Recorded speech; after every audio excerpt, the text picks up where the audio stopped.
The Velkari were apex predators. Everyone in the galactic community knew this.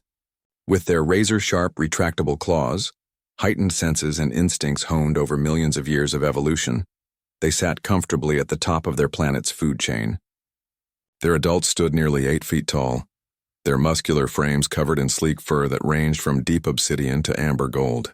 When a Velkari bared its fangs, even the bravest species felt their survival instincts scream, which made what was happening in Xenobiology Research Station Omega-7 all the more bizarre. Lisa Chen, a human xenobiologist barely 5'4", walked through the corridor with a 20-pound Velkari cub clinging to her back like a particularly stubborn backpack. Its tiny claws were carefully sheathed, but its grip on her lab coat was firm. The cub's golden eyes were half-closed in contentment, and it made a sound that could only be described as purring, though the Velkari delegation had insisted their species did not, could not, and would not ever purr. "Lisa, that's the ambassador's daughter," Max Rodriguez hissed, jogging to catch up with her. His tablet nearly slipped from his hands as he gestured frantically at the cub. "You can't just carry her around like a house cat." "I'm not carrying her," Lisa replied calmly, adjusting her safety goggles. She climbed up on her own. "I'm just being a good host." The cub, whose name was approximately Kasara, though the clicking sounds were nearly impossible for human vocal cords to replicate, nuzzled against Lisa's neck. Her fur was incredibly soft, like silk mixed with down feathers.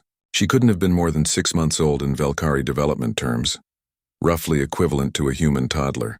"Lisa," Max's voice dropped to an urgent whisper. "Her parents are literally designed to hunt and kill. What if they think you're kidnapping her?"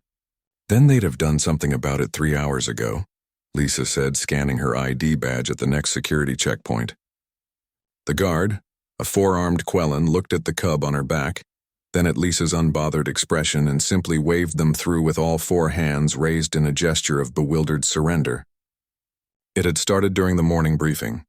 The Velkari delegation had arrived to discuss a joint research project on predator-prey dynamics across different worlds. Ambassador Thraknor, a towering male with midnight black fur and eyes like molten copper, had brought his family, a decision that had sent the station's administrators into a panic. Protocols were rewritten. Security was doubled. Emergency containment fields were tested. No one had prepared for Kasara to toddle away from her mother during the presentation, climb up Lisa's chair with surprising agility, and simply decide that this small, soft human was now her favorite person in the universe. "She won't come down," Lisa had explained to the shocked room, standing carefully so as not to dislodge the cub. "And I have work to do, so—" Ambassador Thraknor had stared at her, his predatory gaze fixed and unblinking. The temperature in the room seemed to drop. Every species present had taken an involuntary step back. Every species except the humans. Then something unexpected happened. The ambassador's ears, which had been flat against his skull, slowly rotated forward. His tail, which had been lashing in agitation, went still. He looked at his mate, who made a chittering sound that the translator struggled to interpret, but which sounded suspiciously like laughter. "Continue your work, Researcher Chen," the ambassador had said, his voice like gravel tumbling down a mountain. "My daughter has chosen. We will observe." That had been 3 hours ago.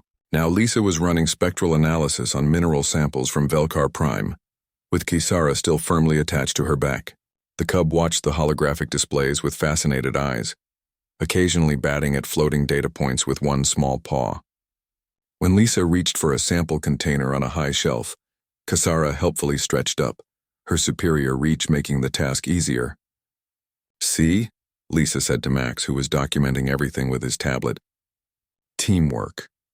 "The xenopsychology department is losing their minds," Max muttered, showing her the message feed. "There are 17 different theories about why she's attached to you. Everything from pheromone compatibility to some kind of imprinting behavior. Or maybe," Lisa said, gently repositioning Kasara so she could look through the electron microscope, "she's just a kid who found someone warm and comfortable to hang out with." Kasara chirped, a surprisingly melodic sound, and watched the magnified crystal structures with rapt attention. The real test came during the hazmat drill. When the alarms blared, Lisa had exactly 90 seconds to secure her samples and reach the safe zone. Most researchers were scrambling, shouting, pushing through the corridors in controlled chaos. Lisa simply ran, with 20 pounds of predator cub on her back. She vaulted over a dropped equipment case, spun around a corner, and slid her ID through the safe room entrance with 2 seconds to spare. Kasara, rather than being frightened, had tightened her grip and made excited clicking sounds throughout the entire sprint. Her ears perked forward in exhilaration. Inside the safe room, Ambassador Thraknor stood waiting. His expression was unreadable, but his tail swayed slowly. A sign Max's quick research suggested indicated contemplation or approval. "Researcher Chen," he said, his voice filling the small space. "You ran, with my daughter on your back, toward safety, not away from her weight." Lisa shrugged, feeling Kasara shift to rest her chin on Lisa's shoulder. "Of course. She's part of my team today." The ambassador's ears rotated fully forward. His mate standing beside him made that chittering sound again. "Humans," she said, her voice like wind through a canyon, "are very strange prey." "We're not prey," Lisa corrected gently, reaching back to scratch behind Kasara's ears. The cub's purring intensified, and she didn't care what the Velkari called it.